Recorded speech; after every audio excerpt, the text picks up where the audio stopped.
Bonjour à vous jeunes entrepreneurs et bienvenue dans cette nouvelle vidéo de X Entrepreneuriat et Richesse.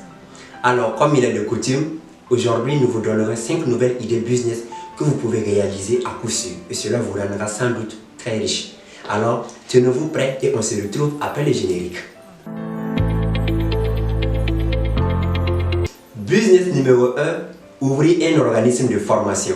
Nous vivons dans une époque où on n'a pas forcément besoin d'aller à l'école classique pour apprendre à faire quelque chose. Si alors vous êtes un spécialiste dans un domaine donné et que vous souhaitez ouvrir votre centre de formation, vous trouvez au bon endroit. Je vous montrerai tout ce qu'il faut savoir pour mener à bien votre projet d'ouverture de votre centre de formation. Tout d'abord, il vous faut mener une étude de marché pour valider effectivement l'existence d'un potentiel commercial pour votre activité dans sa zone d'implantation, mais aussi pour valider votre futur plan marketing. Après cela, il vous faut réfléchir au concept et au type d'organisme que vous voulez créer. Pensez aussi à déterminer votre cible. Allez-vous vous intéresser aux employés d'entreprise ou aux chercheurs d'emploi ou encore aux particuliers? En effet, le succès de votre centre de formation dépendra fortement de votre qualité à proposer des formations attractive et en adéquation avec les réels besoins du marché.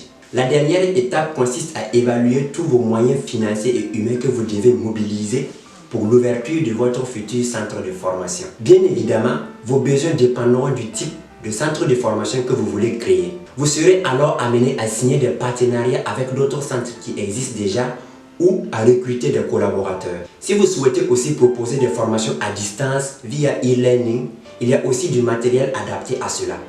Je ne peux pas bien évidemment détailler tout cela, mais si toutefois vous êtes vraiment intéressé, vous pouvez me contacter à travers mon mail que je vous laisse toujours dans la description et on pourra en discuter davantage. Business numéro 2, ouvrir une boutique de cadeaux et de souvenirs. Il y a tellement d'événements heureux que nous vivons et nous sommes souvent amenés à offrir des cadeaux et des souvenirs aux heureux élus, comme pendant les mariages, les anniversaires, les arrosages et j'en passe. Si vraiment vous tenez à ouvrir une boutique de cadeaux, il faut choisir un emplacement idéal pour votre entreprise. Cela va fortement jouer sur son succès en ce sens que vous pouvez vous attirer beaucoup plus de clients. Ensuite, il faut proposer des produits authentiques et locaux. Et comme on aime le dire, en matière de goût et de saveur, on ne discute pas. Alors, songez à proposer une multiplicité de choix à vos clients afin qu'ils puissent avoir l'embarras du choix. Aussi, il faudrait songer à avoir un bon fournisseur pour ne jamais être en rupture de stock. Et enfin, il faudrait proposer des prix attractifs pour pouvoir retenir vos clients. Business numéro 3, changer la couleur des vêtements. Ici, il s'agit bien sûr de donner une nouvelle vie aux habits dont la couleur ne plaît plus aux propriétaires. Teindre un vêtement n'est pas aussi simple que cela, parce que les textiles ne se teignent pas toujours de la même façon. Alors, il vous faut un minimum de savoir-faire dans ce domaine pour éviter les surprises désagréables. Sachez que teinture n'est pas peinture. En effet, contrairement à la peinture des textiles, la teinture des vêtements est absorbée par l'étoffe et se mélange à sa couleur initiale. Bref, il vous faut apprendre les techniques dans ce domaine avant de décider de vous lancer dans cette aventure entrepreneuriale. Il n'y a pas vraiment une formation spéciale qui pourrait vous apprendre à faire cela.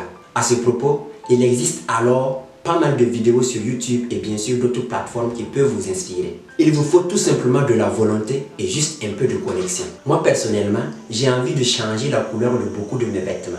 Alors, si vous arrivez à mettre en place cette entreprise, j'avoue que vos clients viendront de partout et vous serez riche très rapidement. Alors, songez-y. Business numéro 4, ouvrir une épicerie. Avec l'arrivée du healthy et du bio, les épiceries fines ont le vent en poupe. Reconnues pour leur proximité avec les clients et pour la qualité de leurs produits, les épiceries sont prêtes à faire face aux géants de l'agroalimentaire. Cependant, on ne s'improvise pas épicier comme cela. Tout d'abord, il vous faut valider votre idée. Est-ce un effet de mode? Est-ce parce que votre ami a réalisé une épicerie que vous aussi vous vous levez pour le réaliser? À la suite de cela, il faut affiner votre concept. Qu'est-ce qui fait réellement votre différence sur le marché? Bien évidemment, vous serez aussi amené à faire une étude de marché. Enfin, il faut ouvrir votre épicerie et n'oubliez pas surtout de vous faire connaître car cela est très essentiel pour le succès de votre entreprise. Business numéro 5, devenir agent immobilier. Négociateur et commercial dans l'âme, l'agent immobilier a la charge de vendre ou louer des propriétés que les propriétaires leur ont confiées. Droit des affaires, démarchage, gestion du patrimoine immobilier, compromis de vente, prospection, Conseiller immobilier, gestion d'un syndicat de copropriété, les missions sont assez nombreuses pour que vous puissiez vous lancer dans ce domaine. Il existe pas mal de formations qui pourront vous permettre de devenir un agent immobilier. Si vraiment vous tenez à vous lancer dans ce domaine, n'hésitez pas car il y a pas mal de revenus à s'y faire. Maintenant, nous sommes à la fin de notre présentation.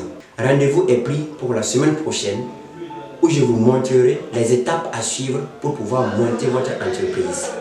Portez-vous bien.